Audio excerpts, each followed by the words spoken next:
నమస్తే, welcome to Suman TV Warangal. నేను మీ స్వాతి బచ్చు. ఇప్పుడు నేను ఉందండి, ఇప్పుడు ప్రమాదవశాత్తు ఇక్కడ ఎలక్ట్రికల్ వర్క్ చేస్తున్న అతను పోల్ మీదకి ఎక్కి దుర్మరణం చెందడం జరిగిందంట. అసలు ప్రాబ్లం ఏంటి అనేది వీళ్ళ కుటుంబీకులు కూడా ఉన్నారు, ఒక్కసారి మాట్లాడదాము.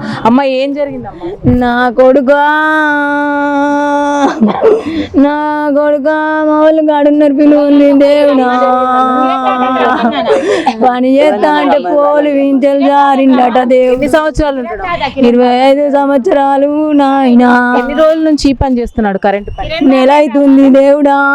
నెల రోజుల నుంచి చేస్తున్నాడు. చేస్తాడు, అది వరకు వేరే కాడ చేసేది. అంటే ట్రైనింగ్ ఏమైనా తీసుకున్నారా? ఇది వరకు ట్రైనింగ్ వస్తుంది, అది వరకు వస్తుంది కానీ చేస్తాడు. ట్రైనింగ్ ఏం లేదు, చేసుడే వస్తాడు అంతే. అయితే మరి ఎప్పుడైనా ఏమైనా ప్రాబ్లం ఉన్నది, నాకు ఎక్కడానికి ఇబ్బందిగా ఉన్నదని ఎప్పుడైనా మీతో చెప్పిండా? ఏం లేదు, ఆయన మంచిగానే ఎక్కేది పర్ఫెక్ట్. 5 ఏళ్ళు అవుతుంది. 5 ఏళ్ళ నుంచి ఇదే వర్క్. అయితే కూలి పనికి పోయేది. అప్రెంటిస్షిప్ ఉంటే జాబ్ వస్తుంది అంటే నెల నుంచి అప్రెంటిస్షిప్ జాయిన్ అయ్యిండు. వాళ్ళుండి మీకు స్టైఫండ్ వస్తుంది, వర్క్ నేర్పిస్తామని అన్నారు.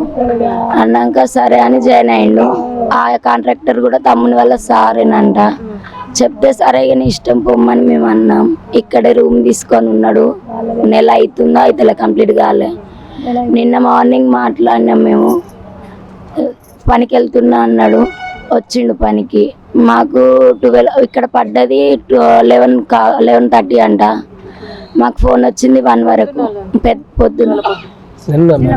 నిన్న మాకు ఫోన్ వచ్చింది 12:30, 1 వరకు వచ్చింది. మేము రీచ్ అయినాం. ఎక్కడ శ్రీనివాస హాస్పిటల్ వేసిర్రు. అంటే పడడమే, కింద పడడమా లేదంటే షాక్ ఏదైనా తగిలి? ఏం లేదు, జారిందంట. మేము అక్కడ లేము, స్కిడ్ అయిందంట. పైనుంచే పడ్డాడని చెప్పిర్రు ఉన్నోళ్ళు.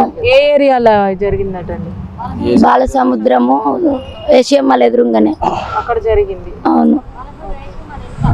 అంటే మీరు వచ్చే వరకే బాడీని, అంటే అప్పటికే చనిపోలేదు, కొట్టుకుంటాడు. స్కానింగ్, సిటీ స్కానింగ్ వస్తే ఏం చెప్తలేమో, మేమైతే ట్రీట్మెంట్ ఇప్పిస్తామని సార్ అన్నాడు. సరే సరే మా తమ్ముడు మాకు కావాలని మేము అన్నాం. అంతలోపే తనకి బ్లీడింగ్ స్టార్ట్ అయింది. సార్ అన్నాడు కదా కిడ్నీ ఫెయిల్ అయింది అన్నాడు, అన్ని ఫ్రాక్చర్ అయినాయి అన్నాడు. ఇదంతా రాకపోయింది. అంటే దెబ్బలు తాకడం వల్లనే మెయిన్ గా లోపల కిడ్నీ పగిలింది అన్నాడు. సిటీ స్కానింగ్ తీసినాక యూరిన్ పైప్ పగిలింది అన్నాడు. అప్పటి వాళ్ళు ఇన్ఫర్మేషన్ ఇచ్చేవరకు తమ్మునికి ఇళ్ళకెళ్ళి ఇట్లా మొత్తం బ్లీడింగ్ అయింది. ఒక ఐస్ తప్ప అన్ని రంధ్రాలకి వెళ్ళి బ్లీడింగ్ అయింది. విన్నారు కదండి. అసలు ఈ మధ్య కాలంలో మనము ఈ స్తంభాలు ఇక్కడ పోల్స్ ఎక్కే వాళ్ళకు చాలా మందికి ఇలాంటివి అఘాయిత్యాలు జరగడం అనేది అయితే మనం చూస్తూనే ఉన్నాము. ప్రాపర్ ట్రైనింగ్ తీసుకున్నప్పటికీ కూడా ఎక్కడో ఒక దగ్గర ఏ లోటు జరుగుతుందో తెలియదు. వాళ్ళ కుటుంబాలన్నీ కూడా రోడ్డు మీదకి వచ్చే పరిస్థితులు అయితే ఎదుర్కొంటున్నారు. ఈ మధ్య కాలంలో ఇది ఎందుకు విపరీతంగా వింటున్నాం అనేది అయితే తెలియాల్సి ఉంది. జాగ్రత్తలు తీసుకోవాలి దయచేసి. కరెంట్ డిపార్ట్మెంట్ వాళ్ళు కూడా కొంచెం ఈ వీళ్ళ కాంట్రాక్ట్ బేస్గా ఎవరిని తీసుకుంటున్నారో వాళ్ళకి ప్రాపర్గా ట్రైనింగ్ ఇచ్చే వరకు కూడా ఈ పోల్కి సంబంధించిన ఎక్కించడాలు కానీ అటువంటి పనులు కానీ దయచేసి అప్పచెప్పొద్దు అనేది వీళ్ళు కూడా కోరుకుంటున్నారు.